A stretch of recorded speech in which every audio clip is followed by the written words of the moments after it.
The iPhone X is a bit larger than the iPhone 8 but has barely any screen bezel, meaning you get a 5.8 inches display where before there was only room for a 4.7 inches panel. The screen stretches right the way across the front of the phone, leaving no room for a touch-it finger scanner. Instead, a TrueDeep camera system uses facial recognition as your password. The multiple IR cameras it relies on actually eat into the usable screen space, leaving a noticeable notch at the top of the phone. This distraction aside, the front is just a single slab of glass, and things are just as minimal around the back, with a stainless steel frame holding the two together. Apple says its glass is some of the most durable found in any smartphone, but a case could still be a good investment. The glass also adds a bit of heft to the phone, and doesn't quite sit flush to the frame. There's a bump around the sides you can't help but feel whenever you pick up the phone. The compact dimensions are a lot easier to manage than the iPhone 8 Plus, especially with one hand, and although the visual differences are minor, they are enough to make the X stand out amongst a crowd of iPhone 8s and 8 Pluses. The IP67 waterproofing might not be as highly rated as Samsung's Galaxy S8, but it's still enough for a swim down to 1 meter for up to 30 minutes. Accidental dunkings shouldn't automatically mean a call to your insurance provider. Apple's usual selection of colors has been stripped right back to two, space gray and silver. The former is definitely subtler, with a darker stainless steel frame, whereas the silver version is difficult to miss with its shiny polished finish. Screen. The notch will certainly divide opinions, but in all other respects, the X has an absolutely gorgeous display. It marks the first time an iPhone has used an OLED display, rather than LCD. Previous iPhones coped well with dark scenes, but the X goes a step further with more definition and shadow detail thanks to the same incredible contrast and deep, inky blacks seen in Samsung's Galaxy S8. In fact, Samsung produces the 2436x1125 panel to Apple's specifications. It uses a pentile pixel grid, which on paper might not resolve as much detail as an RGB panel, but some clever processing makes it difficult to spot any real shortfall of resolution with the naked eye. Textures have real definition, outlines are precise, and fine details are there when you look for them. Apple has avoided the harsh, overly vibrant colors seen on other OLED phones by delivering a more restrained balance. Videos and photos are still rich and vivid, without appearing unnatural. The varied color palette of Stranger Things Season 2's opening episode really bring this to the fore, thanks in part to the X's support for Dolby Vision. Netflix is one of the few apps that plays HDR video right now, with others expected to follow soon. There is some minor off-angle color shift, but viewing angles are otherwise excellent, with little in the way of reflection to obstruct your view. Brightness is good for an OLED panel, too, making it easy to read the screen in direct sunlight.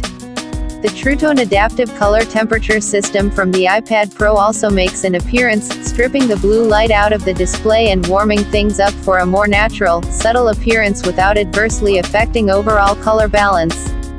As a multimedia device, though, the notch does intrude into videos and games. Combined with the skinny 19.59 aspect ratio, the 5.8 inches iPhone X actually has less usable space overall than the 5.5 inches iPhone 8 Plus. Sound. Apple has been the phone to beat when it comes to audio, despite losing the 3.5mm headphone port last year, and that doesn't really change with the X. Using the bundled adapter might be a deal breaker for some, but stable wireless performance over Bluetooth goes some way to make up for it.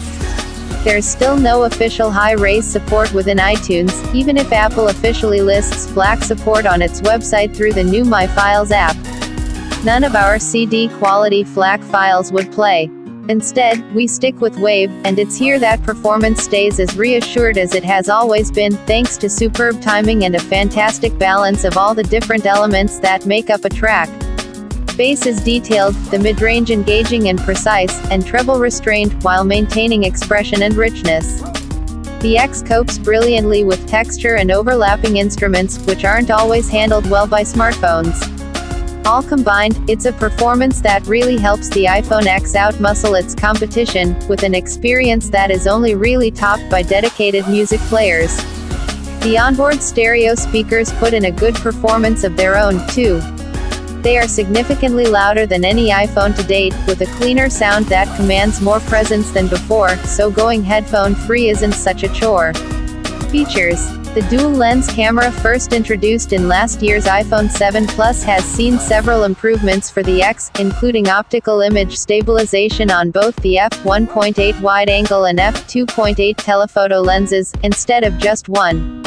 The sensors themselves are upgraded with larger, deeper pixels for better low-light performance and dynamic range, plus a new color filter for more saturated colors. The telephoto lens is able to get closer to your subject without losing detail. It's just as quick to focus, and matches the main sensor for quality and good light.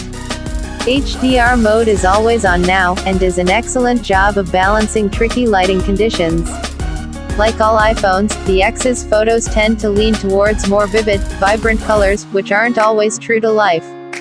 But the X is still one of the most adept smartphone cameras we've tested. It is flexible too, thanks to the overhauled portrait mode. In default mode, the fake bokeh effect is a little more realistic, while the new portrait lighting effect uses both cameras to map the contours of your face, then applies digital effects to recreate the lighting of a studio lamp. Like all new iPhones, the X arrives with Apple's latest OS on board, only here you get some unique additions. The iOS 11 control center is dragged down from the top right corner of the screen, rather than dragged up from the bottom, and you have to swipe up to close apps now that there's no home button. A floating indicator constantly reminds you of this fact, even in certain full-screen video apps and games, which is annoying. The way certain apps have yet to be updated to accommodate the screen notch is irritating, too. They either ignore it completely, leaving huge black bars, or forget it's there and render important UI elements where you can't see them.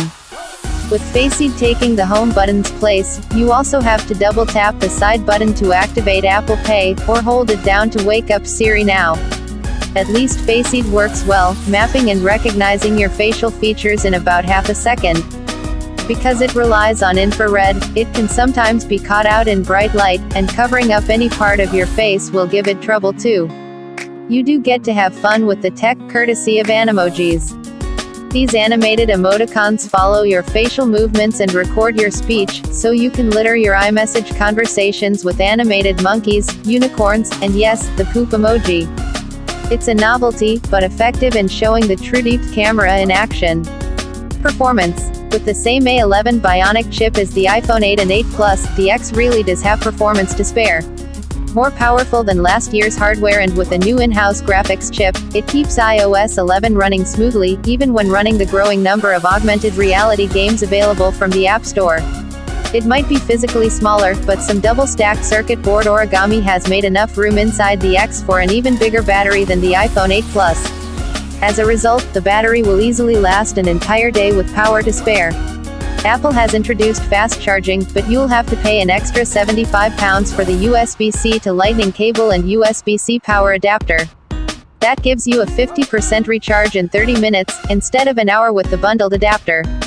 Wireless charging is now an option, too. You'll need a compatible charger, but don't have to rely on Apple. The X uses the Qi charging standard, and there are plenty of supported chargers to choose from. It might have waved goodbye to long-standing iPhone traditions such as the home button, and that notch won't please everyone, but the X more than makes up for it with the best screen Apple has ever fitted to a smartphone. Audio might not have received as much attention as the display, but Apple was already ahead of the game in this field, and continues its lead here. Face ID is a worthy replacement for the deleted fingerprint sensor too, even if it isn't perfect. Performance is exemplary, and the dual cameras are still some of the best around. Even battery life is up to par, no means a guarantee for an iPhone. It carries a hefty price premium, but if you resisted temptation on the iPhone 8 and 8 Plus, the X will absolutely have been worth the wait.